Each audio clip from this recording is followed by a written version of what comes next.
Hey guys, Professor Bill, Comic Book University and Titans, episode 11. This is the final one of the season, and wow, okay, cool. I have a whole lot to say about it. Please forgive me, I've been really sick for the past week. Anyway, so, shoot, the episode in and of itself, look, I'm going to get off my chest right now.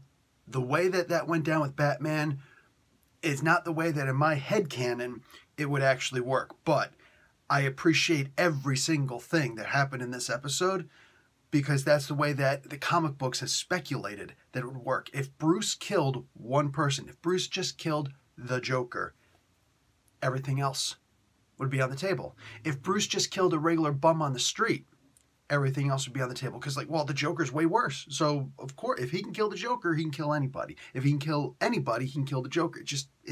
It's that line, you know? That was always the idea. Because that's something that Batman has said before in the comic books. I never agreed with that. It just didn't make any kind of sense to me. It's a primitive idea. It's someone who's... I'm not going to get into that.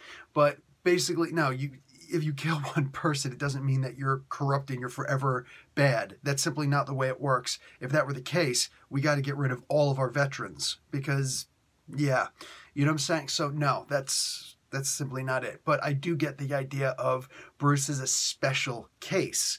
Something that has to be remembered that always has, whenever you're going to write a Dick Grayson story or even a Batman story to some degree, but anytime you're writing anything with Dick Grayson, it always and this is one of the reasons why I always had a problem with him being so dark in this TV series. The reason why Dick is such a good person, such a happy person, a person who can talk to people, a person who is personable, is because of Bruce. I know, as weird as that is, Bruce is an absolute a-hole. I would never want to be friends with somebody. I don't think anybody could be friends with somebody like Bruce. You know what I'm saying? Bruce is just, in his heart, I get where Dick said at one point in here, Bruce never had morals. He's got a code. That's not too far removed from the truth of the character. You know what I'm saying? Of course he has morals. Of course he did, but his are very skewed from the norm. You know, he's by far one of the outliers. I would honestly say he'd have to be on the exact opposite end of the spectrum as the Joker. Here's the norm, here's Joker, here's Batman, right? But the reason why Dick Grayson isn't like Batman is because of Batman. Batman recognized he has a very similar story to him, so he's like, okay, listen, I'm going to take in this kid, and I'm going to let him get his revenge on this person, because he never got to get revenge on the person. He never got to, stare the person in the face, who did that. I know there's the idea, like, oh, Joe Chill. Yeah, that was some writers who came along and had a different vision. But the overall, anybody who's been reading Batman for any amount of time knows that in general, the idea is that Batman never got revenge on his, the Joe Chill character, real or fake. There's been a lot of different versions of that. Don't be silly and show and talk about this particular issue, because I could show you 10 different issues, and I'm not exaggerating, where there's a completely different idea with different ramifications on it. There's a lot of Batman stories out there. You pick just one, you're limiting yourself. Don't do that to yourself. But in general, Batman never got to face his parents' killer. The person who had a gun in his face also. He never got to face that. He never got to quiet those demons. He never got to silence those devils. Dick did. Batman made sure, Bruce made sure that Dick could do that.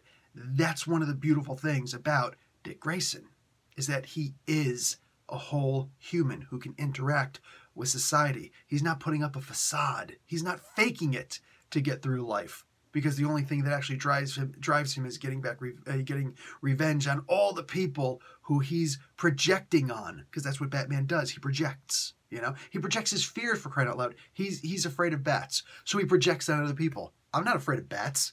I'm not afraid of bats. I've pet a bat before. You know what I'm saying? I'm not afraid of bats, so bats wouldn't scare me. A guy wearing a bat costume would be like, oh yeah, you're a little bit freaky. I'm going to walk over on this side now and look for a weapon to defend myself and my family, but I'm not afraid of bats. So, but that's, you know, that's who this guy is. Can you imagine if Bruce Wayne, if his biggest fear was Frankenstein? Marinate on that for a second. Get the image in your head of what his costume would look like. So it's cool and all.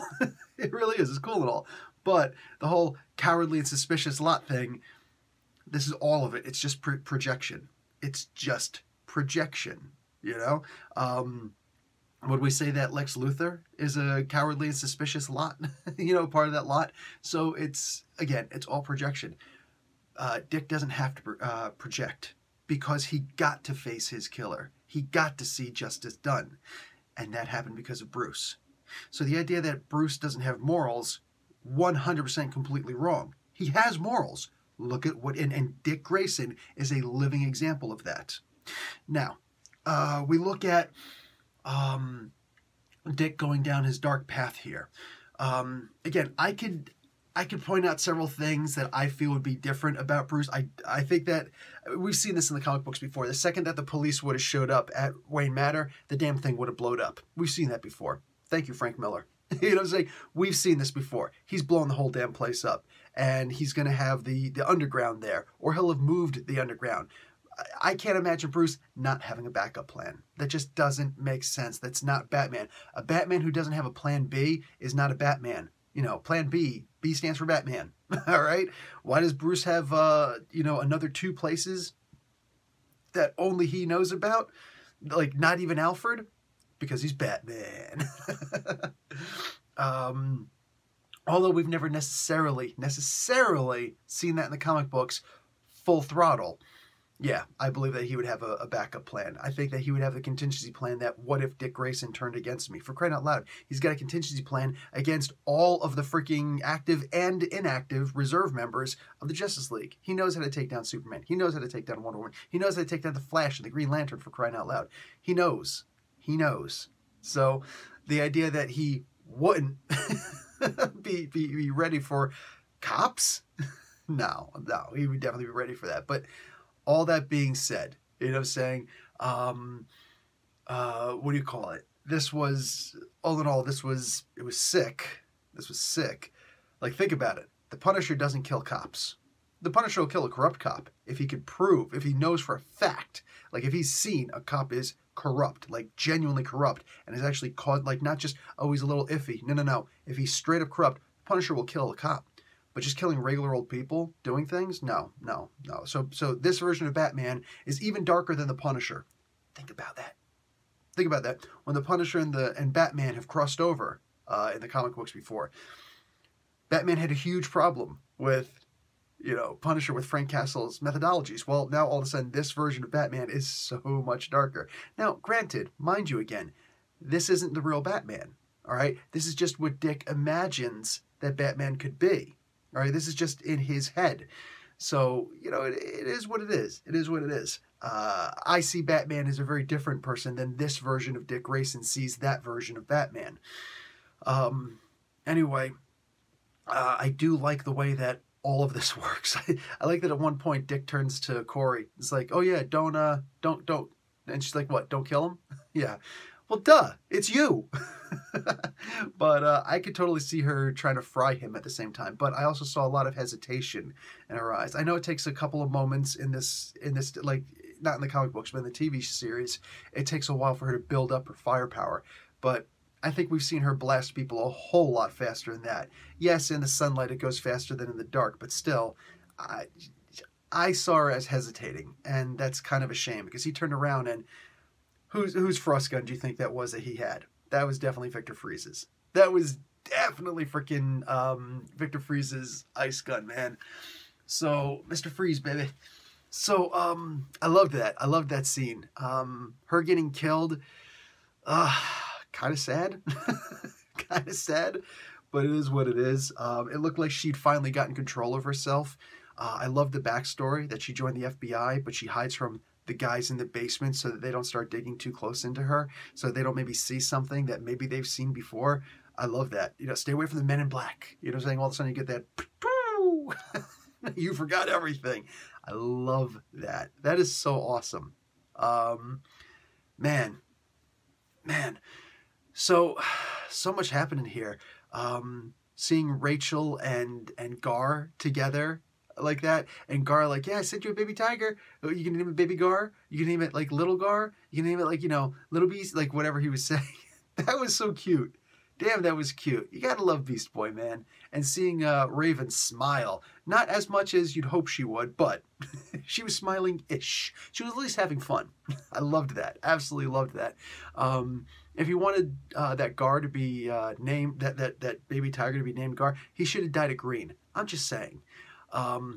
Dick, with his horrible decisions, he stayed at that freaking hotel. I mean, the second they said, "Would you like clean sheets?" That's when you're like, okay, you know what? I'm just gonna leave. I'm good. Like, dude, I ain't bringing bed bugs back to my home. That's just not happening, man. I'd rather have killed Batman than to bring, and bring that baggage home with me than to go home and bring bed bugs. Just no. You got the little stuffed animals. Oh, it's definitely getting bed bugs. You're done. You're done. Fleas, everything. You name it. Lice. Oh yeah. Oh, very bad. Very bad. The biggest problem I had with Batman going around killing people in this version, just for me, again, I know this was not actual Batman. This is a version of Batman that's in Dick's head, plus Trigon messing and tweaking with. You could see how Trigon kept on tweaking things here and there. It's like, oh, he's satisfied with this? Let's tweak something. That's where all those little shifts came from. That was Trigon saying, let's ramp this up a little bit. All right, let's turn the dial up a little bit more. That's what this was. Room 101, baby. That's what he's doing. If you know that reference, mention it in the comments. No prize for you. So, what happens? He, oh crap, where was I going with this? God, I'm sick. Batman, here we go. Batman deciding to kill cops and things like that. Batman going after the guys in Arkham was, I think, the biggest problem for me. He went after all the people in Arkham. Very, very reactionary, right? And I think that the main thing is when Dick went back to his room when he was going to check out, and he saw that dude back doing the domestic violence thing again, when he was like, hey, knock it off, buddy. It's like, what are you going to do? Call the cops? They ain't going to do nothing. Like, the cops came, they took him away, and he got right back out again. This is a corrupt system, right? There's no way that all of this craziness that's going on in Gotham could have ever gotten this way if it weren't for the system. I mean, there's no way to argue that. Anybody who's taken social sciences before, anybody who's taken political sciences, God forbid, you understand. And anybody in law enforcement also understands that. Former military, I could tell you that. If the system is corrupt, think about it. Frank Scaramucci, I forget what his first name is, but Scaramucci, all right, one of Trump's old advisors, he said it the best. And, he's a Sicilian. What do you expect? He says, the fish rots from the head down. Think about that. The whole thing rots at the same time. If the system falls apart, everything falls apart. If you can get away with crimes, there's no punishment for it. You can't expect that everybody has ethics. You can't expect that everybody has morals, has positive scruples in any way, shape, or form. You can't expect that the nuances of anything above naivety is going to allow for someone to think, I can get away with murdering someone, so why don't I murder people? There could be all sorts of other nuances to work with that. Oh, I'm only going to kill people who I think are bad. But think about that. That's perception. Perception is reality is just everybody's perception. So if I only kill some, people who are bad, well, then what determines who's bad? Oh, that's also me. You know what I'm saying? It's a funny thing when you learn about serial killers who say, oh, I only kill bad people. Oh, so the person who kills people is deciding who's bad. I love ethics. I love ethics. It's such a great way to understand how stupid we all are. So it's one of the reasons why we kind of need to have laws. Any kind of laws. Even if you're living in an anarchistic state, there are going to be laws, all right? While they won't necessarily be called laws, there are the rules of the land, all right? That is the way that community, that culture is set. Most cultures have a culture of, we don't kill people. You know what I'm saying? And if you do kill people, well, then you've got to be killed because you don't live in the norm. You should be exiled or you should be killed, something. What do you call it? But like in here, a prison system that just lets people out immediately. Oh, well, the jails are overfilled. You're not that big of a threat. You know, you just beat your wife. It's just a domestic.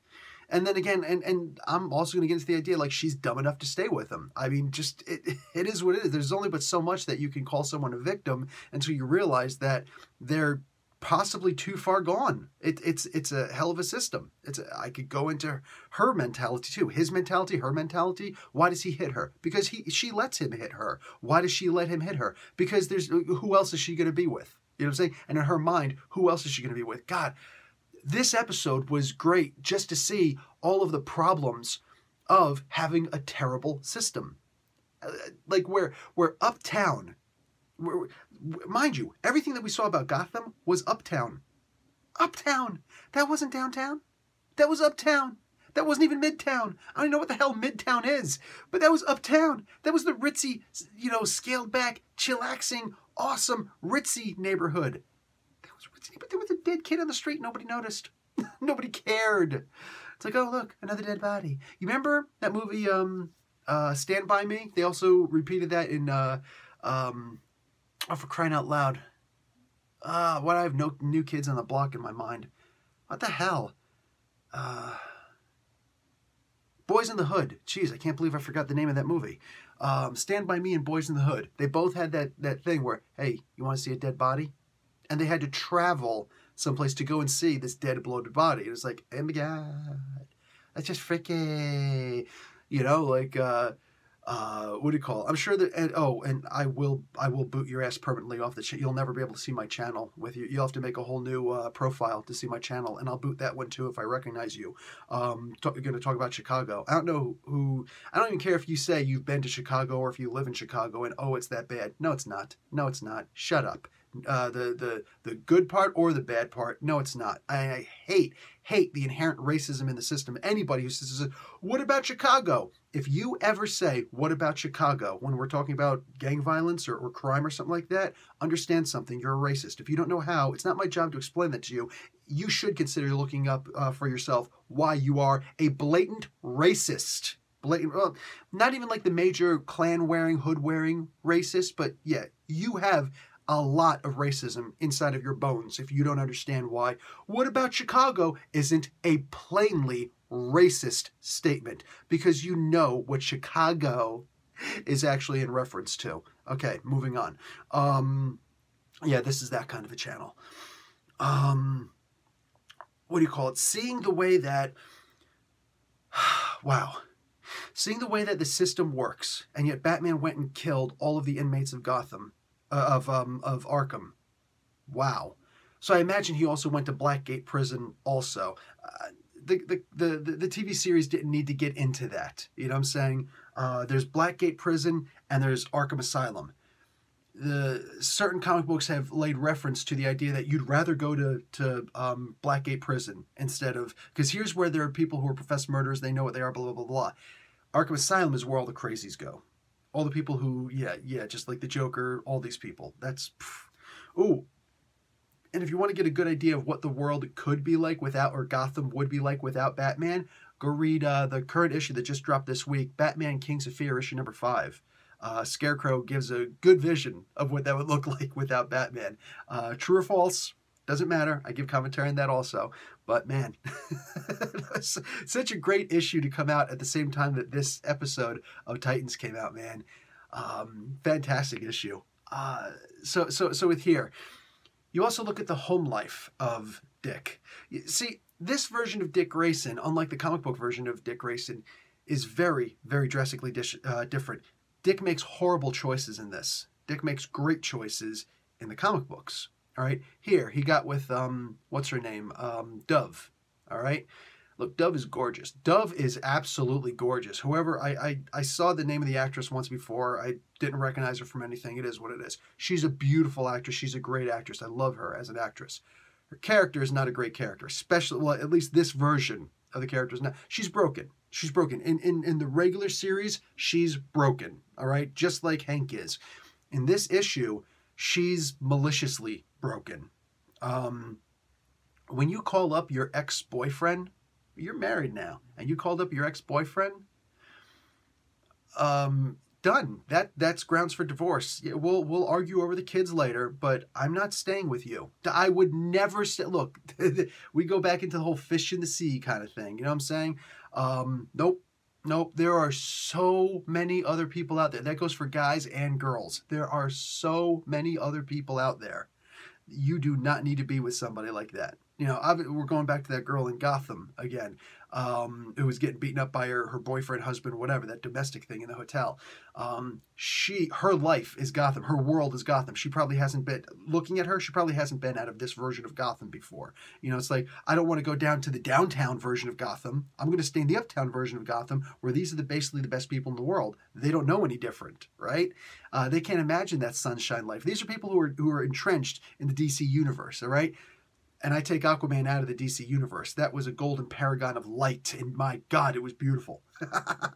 It's like, oh yeah, we have the ability to see in the dark as Atlanteans. Damn, I sure as hell do wish that the rest of the DC universe could see in the dark, because everything's dark there, man. Vince McMahon's like, get rid of Aquaman. He can see in the dark. Unacceptable. Not in my DC universe. So, man, So with Dove in this particular case, dude, talking about calling him up to do some work around the house. Oh, unacceptable. You're gone. Cut out of my life forever. I don't care how pretty you are. There's prettier out there. There's always prettier out there. Like, unacceptable, man. Oh, but the kid's going to come from a broken home. Mom and dad are broken. Hi, sorry kid, you were brought into the DC universe. Hate to tell you, it's not going to be a sunshine life. Just because it was sunshine in this one episode. It's so funny that the dream sequence is the only episode that actually had any real sunlight, any real happiness in the entire thing. Think about that. I want you, anybody who's sitting there, oh, well, the DC universe is so dark for you, maybe you shouldn't be reading this. Well, if you don't like my reviews, maybe you shouldn't be here. But as for everybody else, like, I just don't care, man. I just don't care. What do you call it? The dream sequence by Trigon. All right, the Lord of Darkness. He made it possible that the brightest, sunshiniest part of the entire Titans episode, the entire Titans TV series, was actually a dream sequence. My God, if that isn't depressing, I don't know what is. Nothing else had happened. Just the moment that I would have realized that, my eyes would have turned black, had the lines all around. I would have joined Trigon's part 2. Be like, no, it's cool, baby. That's cool, because you're right. We're effed. We're effed. Oh my God. Oh my God, the realization just hit me. It's terrible. It's terrible. So, anyway. Yeah, man, this episode was great. It was really great because, again, the whole entire episode was just a dream sequence, you know, so except for the very end. I don't even know what to tell you, man. I don't know what to tell you. The episode, it had me entranced the entire time. You know what I'm saying? Like, I'm glad I went and got my food. I got my dinner before the movie, you know, before the TV series, before the episode started, just because I knew I wanted to sit down and enjoy the thing. And like, what do you call it? You know, I needed to wash my fingers afterwards, and I just sat there. I was like, I'm just going to hold my hand like this on top of my lap while I'm watching the rest of the episode, because I'm not getting up to wash my hands yet. Oh, I've washed my hands since then, because ew. But yeah, I just sat there. Like, I was so engrossed, I didn't want to pause anything. I didn't want to stop anything and come back to it later. I wanted to watch the whole thing in the one sitting because it was really that engrossing. Fantastic. The way that it ended, everything, it made sense. It made sense. Trigon was purposely messing with things just to make all of that craziness happen there, you know? Oh, to finish up on Dove. Yeah, her making those excuses with the whole, you're not here and I've got the pregnancy thing and it sucks. You don't get to blame me. You don't get to be angry. No, he actually does, because you're the dumbass who went and told him to go in the first place. He didn't want to go and see Bruce. Remember? Yeah. Just like that was Ooh, terrible, terrible, terrible human being. Nope, sorry. I don't care if I've been in that relationship for 20 years. I don't care if I'm a 80-year-old guy and I don't want to be alone in my life. Actually, I'm okay with being alone in my life if necessary. But let me tell you something. I'd be like, nope, there's 80-year-olds. I'm going to be a pimp, and I'm going to get some young 70-year-old woman. You know, and I'm like, yeah, I'm a pimp daddy, baby. I might even go for a 65-year-old just because I can. Yeah, that's right. But all that being said, no, that really bothered me when she said, you don't get to be angry. Whoa, pregnant person. I don't care how many hormones you got all over the place. Not happening. Not happening. All right? Unacceptable. You do not get to call you didn't call a painter. You called Hank. Like mother fathead. No, not the kind of woman you ever want to be with. Never. And ladies, not the kind of guy you want to be with either if he's going to pull up some crap like that. So what do you call it? Anyway, bad decisions aside, the ending, and by the ending, I'm actually specifically referring to the after credit thing. I hope that you guys saw the after credit thing. If not, have you been watching Titans? There's one in pretty much every single episode. So this one, we got to see not only Connor Kent, we got to see Crypto the Superdog. What? Got to see Cadmus and somewhere in Metropolis. Yeah, in Cadmus. Which you don't know where that is, because it's always hidden. But, well, Cadmus in general. Project Cadmus is going to be someplace different. But, yeah, that was cool. See, here's the thing. That beginning where he killed everybody in the room, it didn't always happen like that. There wasn't every single version of Connor Kent like that. But, yes, there was the New 52 version where something like that happened. What do you call it? It is very New 52-esque, this whole version of the DC universe right now, which I just don't understand. That there was critical acclaim for Rebirth, critical acclaim for Post-Crisis, but the Rebirth that came in between those two times got just critical reception. Like, people were, nobody. There's not too many people who liked it. Not too many people who liked it in general, as a whole. I don't think anybody really liked New 52 better than Post-Crisis or Rebirth. Just, if you did, cool. Yeah, but honestly, I've never met anybody like that. Here's the thing, though.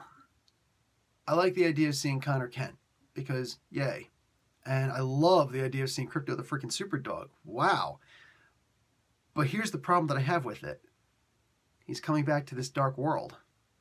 Look, there's a way to try and fix this. If Raven's able to get control of her emotions, maybe we can find out that Raven was actually the reason why the entire DC universe was so dark. I know it's a far stretch, but I would believe it. I would absolutely believe that. Trigon's influence over Raven, causing everything to be so dark, sucking Vince McMahon into this universe and him controlling everything. You know what I'm saying? Vince McTrigon. Like, I can see that. I see that. So imagine if she gets that gem on her head that helps her to manage that chakra, helps her to manage who she is, and suddenly the DC universe can become a little bit bright. Look, I know that there's some people out there, because they are highly critical of my channel and my opinion. What do you call it? Mind you, my opinion is not unsolicited. You clicked on my opinion. You clicked to see my opinion, to hear my opinion.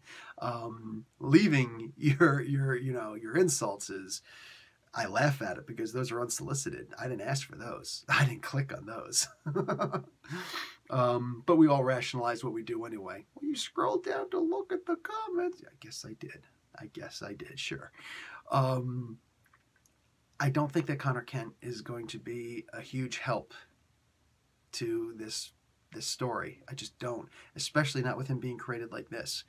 If they would have said something like, oh, he was created, but he's, he did all this crazy stuff, but then suddenly he realized what's up, and we're going to meet up with Superman. If they could do it in the Supergirl TV series, they can bring Superman to here also. And it doesn't have to just be the back of his head, like the people who played Joker and Batman in this episode. By the way, really good job doing that, DC. Really good job. They played that off expertly. You know what I'm saying? And the people involved, I don't remember their names, but God bless you. You guys got to play a version of Batman and the Joker, man. That is freaking, you are forever going down in those records of having a FaceTime as Batman and the Joker, respectively. Awesome, man. Kudos to you guys. That's a great addition to your resumes, I would imagine. So, friggin' A. Friggin' A. Anyway, what was I saying with Connor Kent? If Superman were to show up and show Connor Kent what's up, and maybe also talk to Dick. Remember, the reason why Dick Grayson took on the name Nightwing, he got the idea of that from a hero, a true hero, a Batman-esque hero from Metropolis, and that story was related to him by Superman. So I could totally see that happening. And him saying, hey man, there's this guy named Nightwing, and he was on his own. He didn't let his past bother him, and he was a hero, like you would not believe. That's where the name Nightwing came from. If they did that here also, I could see the TV series getting a lot better. I could see people, and by better, I mean lighter, you know? I know people are saying, well, that's the reason why it's Titans, not the Teen Titans.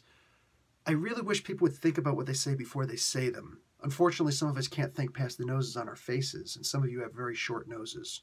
Think about that. The idea is that they are the Teen Titans. I don't care what you call them. You call them the googly Fs, all right? They're the Teen Titans. Look at the team. That's the Teen Titans, all right? Just because you're calling them Titans, they're not the Titans. They're the Teen Titans. They're teenagers. Most of them are teenagers to begin with. You know what I'm saying? So yes, the TV show is called Titans, which is supposed to be the more grown-up version of these characters. But the grown-up version of these characters came from the not-so-grown-up version of these characters. And this is their origin story. It's cute that they're changing it up so much in the TV series. But the TV series is based on the comic books. And which comic books are they based on? The Teen Titans. You could try to argue. But so far, I've got nothing but fail. The show has to be lighter. And all I can think of, the only, you know, when you read a book or you watch a TV show or a movie or see a play, anything, and you think of, you know, another way they could have done it is, right? A different take. If you ever see like the behind the scenes, if you ever seen like Jodorowskys Dune, okay, something like that. Oh, the way that I would have done it was like this. I liked most of the versions of that. I didn't like the very ending idea of the whole, I am Muad'Dib, I am Muad'Dib, I am Muad'Dib. All these people saying that. I didn't like that idea. You'd have to go and watch Jodorowskys Dune to understand more of that. I think that's on Netflix. I'm not sure. But what do you call it? Anyway, yeah, the idea of different interpretations is a wonderful idea. To me, the only way I can try and reimagine the Titans or the DC universe is to try and imagine it lighter, where the heroes decided to record this on my phone, paying the price because I ran out of storage space. Not the point. The point is, I try to imagine the heroes as lighter, the world as lighter. It's necessary for me because I don't need a world of, I mean, like everybody who's going to put on a costume, you'd imagine in some way, shape, or form is somehow flawed, right? Somehow, right? Even Spider-Man, one of the lightest characters out there. He's flawed. He's sad. He let his Uncle Ben die. You know what I'm saying? There's lots of different versions of the heroes out there. But all of these heroes are really, I'm not going to call them milquetoast because that almost indicates that they're all, you know, pansy good guys or just good guys who are just like, oh, I'm going to be good because it's the right thing to do. Yeah, Dick Grayson is technically kind of like that. Much grittier version, though. More hard-knuckled version of that. But no, these guys are just all kind of bland. They all have the same personalities. There's really no reason for these guys to ever be fighting with each other. I mean, am I wrong or am I right? I mean, there's no reason for these guys to ever really disagree with each other. It's not a question of should we kill. It's a question of how much should we kill. I mean, go on. And none of these guys, like with the exception of the possible exception of Beast Boy, you know what I'm saying? Who's just got a problem with everything that's happening around him. You know, it's a reason why he left the Doom Patrol. At the same time, like, so what did he change the Doom Patrol from? He left from this guy who had seemingly no moral scruples. He's willing to screw over everyone. It's like, oh yeah, I'm going to add this person to the family just, you know, because they have powers and stuff. Yeah, Chief is a bad person. Go check out my explanation of the Chief on Comic Book University. He's a genuinely screwed up person, you know? Of course, that came about later on, but it fits so well with the story, man. In this particular case, though, what did Beast Boy leave that for? He left them for a team of people who are... It's like, here's 3 people who are awesome on my team, but this Chief guy. And he's leaving it for a whole bunch of really messed up people. But I think that Raven's kind of cute, so, you know, there's that. Really? Like, what did he leave that team for? Oh, man. So, yeah, man. Oh, like, bringing Connor Kent into this, I'm not one of those fans who's just aching to see more of Connor Kent.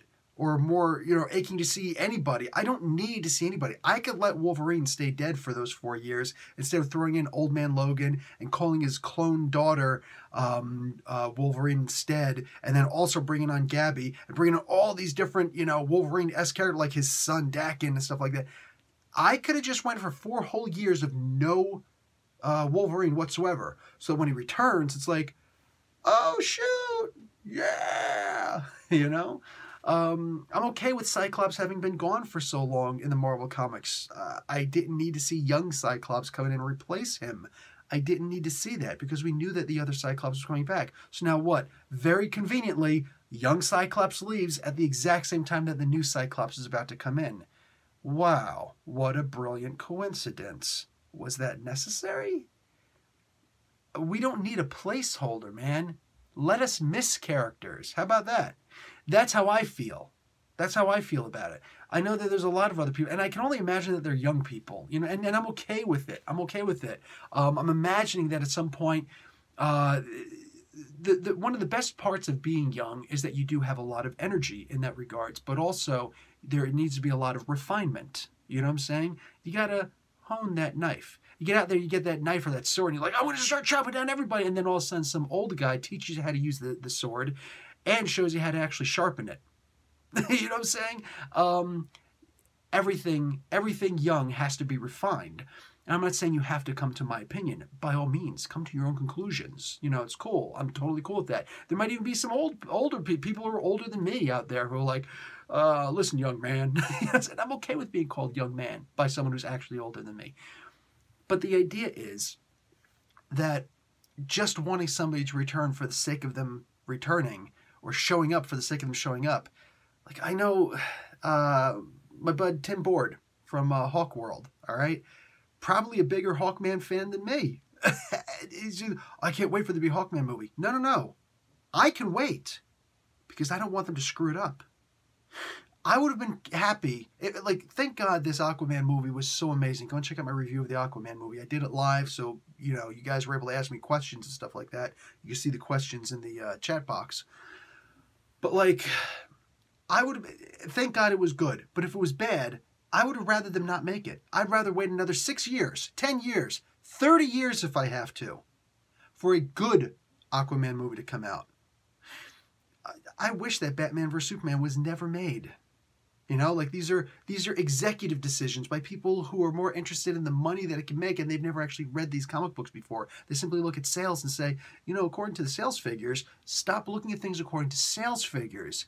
You know, you should also consider looking at things according to marketing figures. Because if you heavily promote Batman vs. Superman, but you didn't promote Wonder Woman at all, Wonder Woman wouldn't have made nearly as much money as it did. It wouldn't have had nearly the amount of success that it did, as opposed to the Batman thing. So you have to look at the marketing also. This is important. This is crucial. Take it from an MBA student. You know what I'm saying? It's crucial for you to actually be able to understand the relativity between the marketing and the sales figures. They matter. And the biggest problem that I see with corporate executives is that the first thing they cut when sales are low, the first thing they cut is the marketing team. Why would you get rid of the marketing team? The guys who are actually going out there and selling, promoting your product, as opposed to cutting your own salaries. Oh, no, we can't do that. No. We're important. We're the people who make this stuff happen. Really? Not the film crew? Not the casting? Not the actors themselves? Not this, that, and the other thing? No, the makeup crew even. Dude, the freaking caterer and the janitor do more than the damn executives in any business that I've ever been a part of, that I've ever worked with, and I've worked internationally, putting together business teams before. And I can assure you, the executives at the top are the ones who do the least. So I don't want to hear that nonsense about, no, we can't cut our salaries. We need our bonuses. We've got to make sure that we prop up our golden parachutes. What you need to do is get a better understanding of your big head. Oh my God, only in America do corporate executives get that much more than the people who actually do the work. That's insanity to me. But that's the way that the DC universe is being run, because that's the way that Warner Brothers is being run. And it's a shame. It's genuinely shame. So Connor Kent showing up is not good, and even Crypto the Superdog, this is not going to save the Titans, in my opinion. This is not going to make it a better TV series. And I'm telling you right now, the reason why a lot of people are enjoying this, and I could tell because I actually talk to people after a movie's over. Yeah, I'm that guy who stands there and it's like, hey, what's up, bud? How'd you like the movie? Oh, no, it's pretty good. Listen, I actually, write about this stuff. And if you want me to include your name, I'll include your name. But, for the most part, I'm just trying to get like a general idea, talking to human beings about it. What did you like about this movie? What worked? What really worked for you? What resonated with you? What didn't work for you? What would you like to have seen different? I actually ask these kinds of questions, and I get a pulse of how people actually work. That man on the streets kind of interview, I do that stuff. You know what I'm saying? I don't record them because that would skew people's perspectives. I genuinely want to know how they feel, where there's no, pressure for anything like that. The thing that I noticed the most is, no, it's about time somebody finally made a movie about this character and got the public awareness out. Oh, I think that such and such could have been done better, and no, it's not an accurate representation of the comic books, but, I guess the comic books thing doesn't work very well. Listen, the reason why people say that they can't do the comic book representation is one of several reasons. One of them is because we do come from a nerd culture, all right? Fortunately, I came from a very different mentality. I was on sports teams. I dated a lot, maybe too much, there is such a thing. No, I was pretty affluent, but at the same time, I used to hide my love of comic books and Dungeons and Dragons. Only my closest friends knew that I read comic books. You know what I'm saying? Most people didn't know I read comic books, and almost nobody knew that I played Dungeons and Dragons. You know what I'm saying? I actually went to other school districts to hang out with people who played Dungeons and Dragons, because I couldn't have that come anywhere near my school. I couldn't have that, you know what I'm saying? I couldn't dare let anybody know that I like Dungeons and Dragons. That would have been anathema. That could have potentially ruined my life. I didn't come from an era where I could wear a freaking Deathstroke costume, you know what I'm saying? Oh, for crying out loud, I'm so sick, I can't. Okay, you know what, whatever. It's Deathstroke, okay? It's Deathstroke. I couldn't wear something like this. What am I wearing underneath this? Oh my God, I'm wearing my Superboy Connor Kent shirt. You know what I'm saying? I couldn't get away with wearing something like this in school. If I was walking down the street with something like this, I would not have girlfriends. I would not have the friends that I had, you know what I'm saying? Which in some ways are kind of superficial, but no, I had the same interests as them. It's just I also had different interests that they didn't have. And I'm sure they had different interests that I didn't have. But most of the interests that we, went by on a regular basis, no, these were my friends. You know what I'm saying? But there were also things that they wouldn't understand. Dungeons and Dragons and comic books is something they couldn't have understood back then. There's a very different perspective in the world today. There wasn't an internet back in 1993 when I graduated high school. All right, just to give you an idea.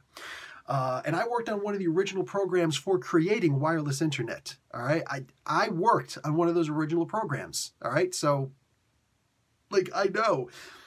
Information, communication was radically different when I was a kid. It didn't happen. So your high school was your world. There was no looking online and realizing there's other stuff out there, No, your high school was your world. What am I going to do after high school? I don't know. How am I going to meet girls after high school? I don't know.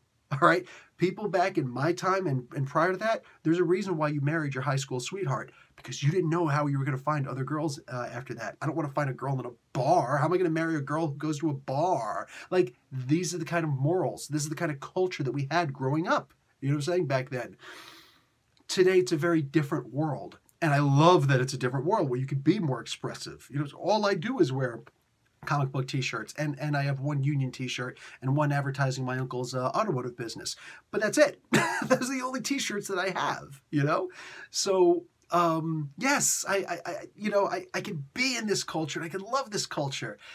So unfortunately, there's a lot of people who grew up in the culture of, it's about time that we finally got this kind of representation, you know, in the world, and, you know, for our favorite comic book characters. But are they really your comic book characters? I'm sorry, just go ahead and show me this version of Dick Grayson in any comic book, including an Elseworlds comic book, where he's this age. Not some future dystopian one like New Order, which was a great comic book, mind you. No, show me this version of Corey at this age in a comic book. Please, show me this version. You cannot. It's impossible. It's impossible. You can show me this version of Beast Boy. You can show me this version of Raven. You know what I'm saying? You can't show me this version of...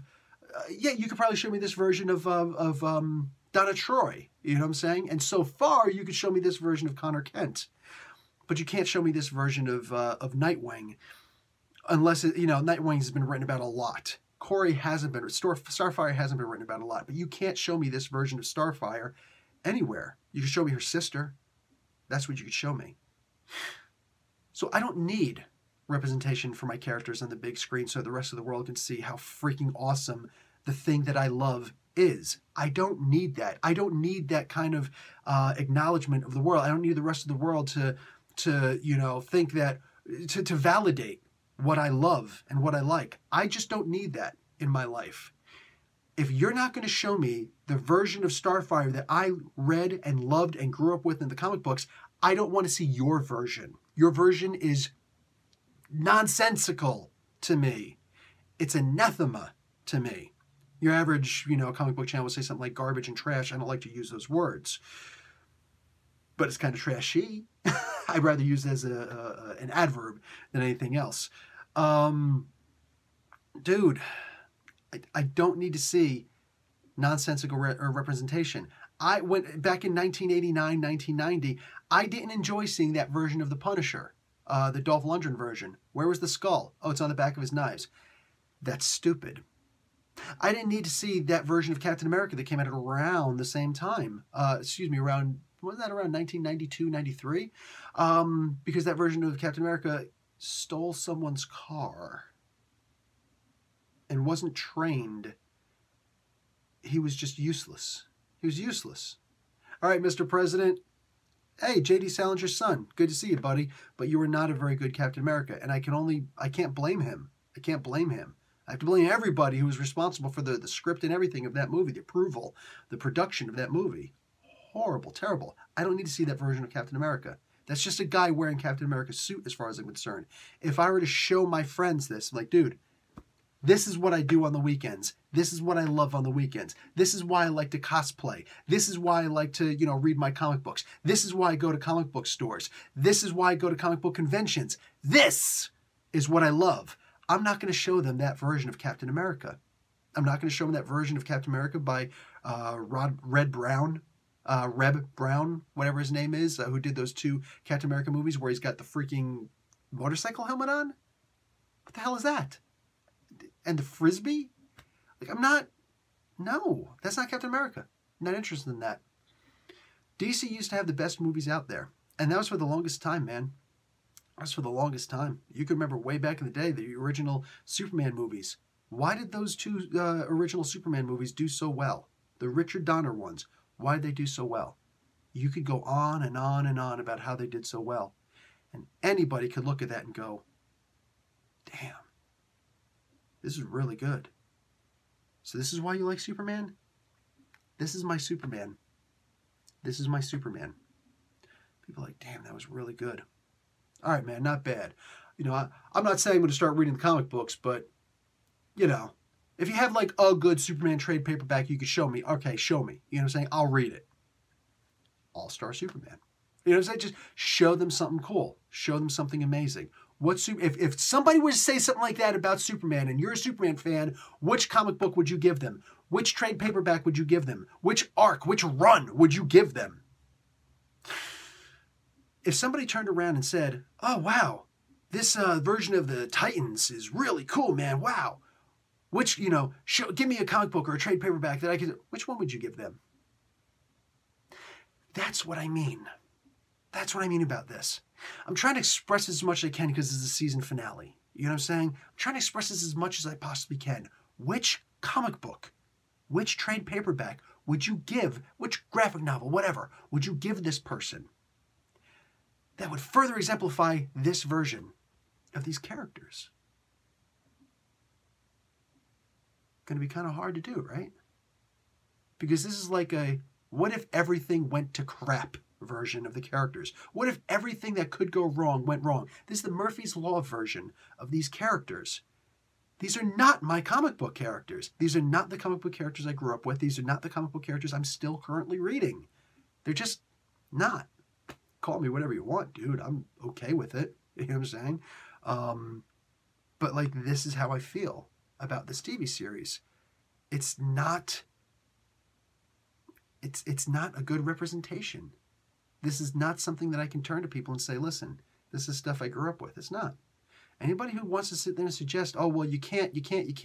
No, you can't imagine. The fault is with you. I have no problem being critical with people like that. Sometimes people need to hear that, especially when you're so critical likewise. Do you live in a glass house? Are you a glass cannon? Can you throw insults and take them at the same time? And if you think you have a bad imagination is an insult, might be snowing around you. Might be snowflakes everywhere. Get it? At the end of the day, I'm not here to put anybody down. I'm not here to it's like I'm putting down a TV show. I'm saying that a TV show isn't great and people turn around and make personal attacks against me. This tells me that I don't care if you're 80 years old. You're a dumb kid. You are a ridiculously, painfully, ignoramus-minded, dumb kid. That you think that me saying I don't like the TV show that you love qualifies you to throw insults at me, at anybody. That's asinine. That's immaturity 101. Back to room 101 now. I'm coming down on this because this is not a representation of any of the comic books that I've ever read about the Titans, the Teen Titans, anything along those lines. It's simply not. When the Batman movies came out, it was dark. Adam West was like, no, this is not cool. And most of us were like, you were campy, right? That's not the campy version of Batman that we necessarily want. There are some who do. Cool with that. I'm cool with that. But as far as myself is concerned, we could right away point to, oh yeah, look at Frank Miller. Look what Frank Miller did. That was awesome. You look at the current Daredevil series that, was happening in Netflix. You can also blame Frank Miller for that. And a couple other people also. But Frank Miller was the first person who really made him dark. That was basically the Daredevil was his tryout so that he could go and make the Dark Knight, Dark Knight Returns, the Batman series that made Batman dark. Daredevil was dark before Batman was dark. I mean, truly, truly dark. So, those make sense. Those make sense. You can hearken back to a comic book for that. I don't need a movie to break ground for a comic book character that's already been established in the comic books. If you think it's archaic, that's fine. That's an acceptable criticism. I can see that. I can see, somebody saying, well, you're living in the past. Okay, it's the current also, but I'm okay with that. That's a valid argument against my argument.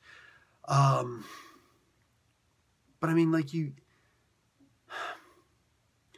look at a lot of what movies and popular culture, like movies, TV series, things like that. Even the old the serials back in the movies way back in the days.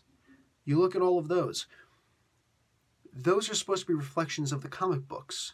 That's what it's always been. It's a way to sell more comic books. Comic books aren't going to go away anytime soon. It doesn't matter what the sales are at the end of the day. Those comic books are not going to go away because the second that the comic books go away, I promise you, the movies are going to disappear too. They'll be around for a little while and pretty soon all the allure will be lost because there's nothing else to keep us active.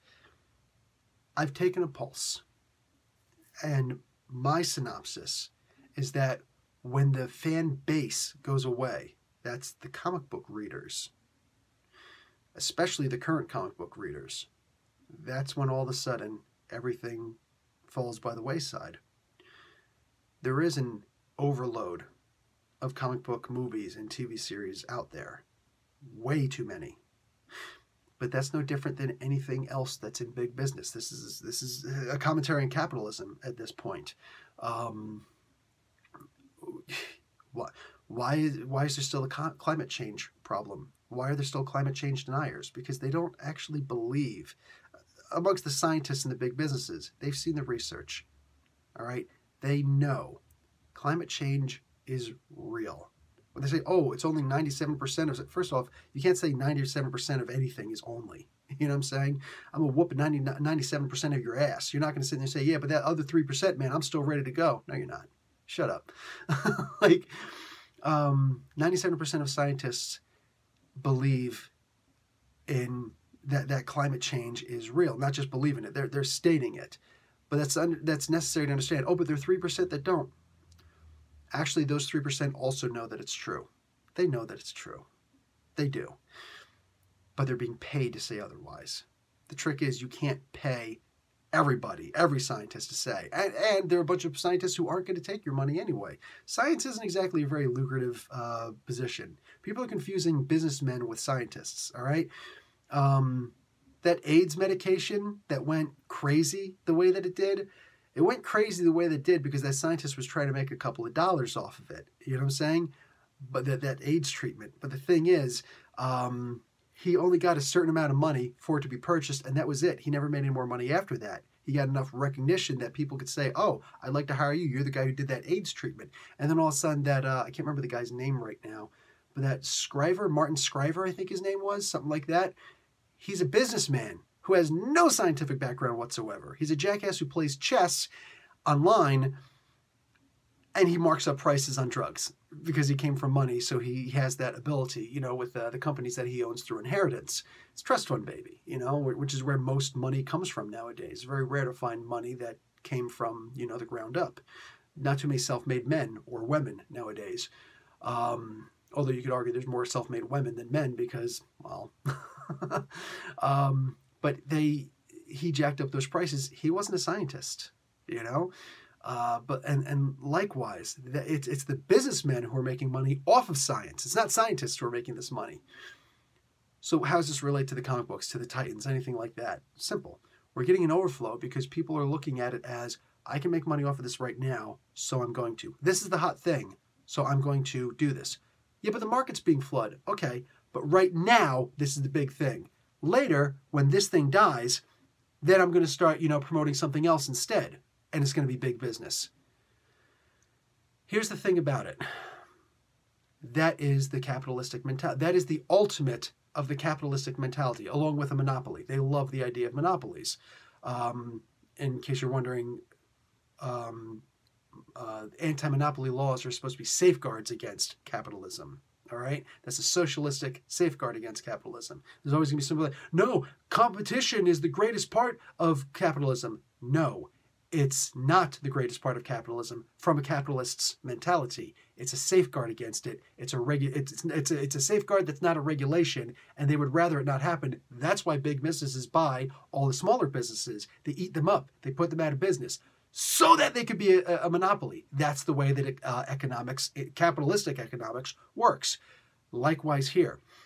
They're going to pump as much as they possibly can out there. Nobody cares about the idea of, oh, well, people are going to stop being interested in comic book movies and TV shows and things like that in a while. Nobody cares about that. The reason why they don't care about that is because they are diversified, something that most regular people simply aren't. Oh, the comic book series are over. No big deal. The Magic series was the big thing that was big. The Harry Potter and all those, you know, movies and TV shows that came out at the time. You don't see too many of them anymore. Oh, they're trying to bring it back now with the Grindelwald stuff and whatnot. Yeah, that's cool. But it's not the huge influx. But they'll just move on to something else after the Magic is over, after the comic books is over. They'll just move on to something else. You know what I'm saying? Chick flicks were the big thing for a while. Not as many of those anymore, right? Crime, mystery, gritty thrillers were the big thing back in the black and white days. Not so much anymore, right? Monster flicks were the big thing back then. Yeah, not anymore. The hack slash movies, those are the big thing. Now, you'll get trickles of them every so often. And they're not as good as they used to be back in the day. Am I wrong or am I right? Of course I'm right. I looked into this. You know what I'm saying? It's not a narcissistic thing. It's an observation. All of this is going to go by the wayside, unfortunately, because they're not fans who are making these movies.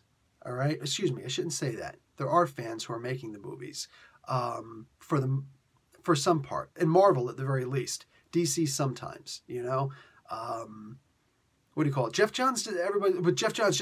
Okay, how many other people can you say along with Jeff Johns? There are about 8 people total. Jeff Johns is only one of the names. Who are the other 7 names? For the most part, you don't know. And the reason for that is they don't want to promote those names. They want to promote Jeff Johns because they know that Jeff Johns is the guy who loves the comic books. But Jeff Johns is also the guy who's constantly getting overridden. From my understanding. I could be wrong on that. I'm not claiming to be an insider. I am not an insider. But that's my understanding. Is that you get people to write these comic book movies who are fans of the comic books, for the most part. But then, of course, there's going to be all that big budget thing. And there's also the confines that they have to write these things within. So the people who are really pushing these movies are not fans of the comic books. They're fans of the green that they get in return. That's why they're going to keep on pushing these until it's a dead horse. And once they realize they can't milk this cow anymore, they're not going to try and resuscitate the cow. They're going to move on and leave the cow to die in the damn fields. And they're going to go on to the next big thing. Once in a while, they'll come back to it. Just to see. But it won't be the same. And you know it won't be the same. So I guess get what you can out of it. But when these bad ones are made, like this, unfortunately, it's just people trying new things. And you are the test audience. We are the test audience in that. When Bill Gates puts out, well, not Bill Gates anymore, when Microsoft puts out a computer, we're subject B. There was the original test run, and we're the big test run. That's why there's so many updates. That's why there's so many problems. That's why there's so many patches. Because we are the free test subject. In fact, we paid to be test subjects on all the PCs anymore. That's the way it works. I like this episode, but not for the obvious reasons. Anyway, guys, that's going to be it for me. Professor Bill, Comic Book University. Hour long, man.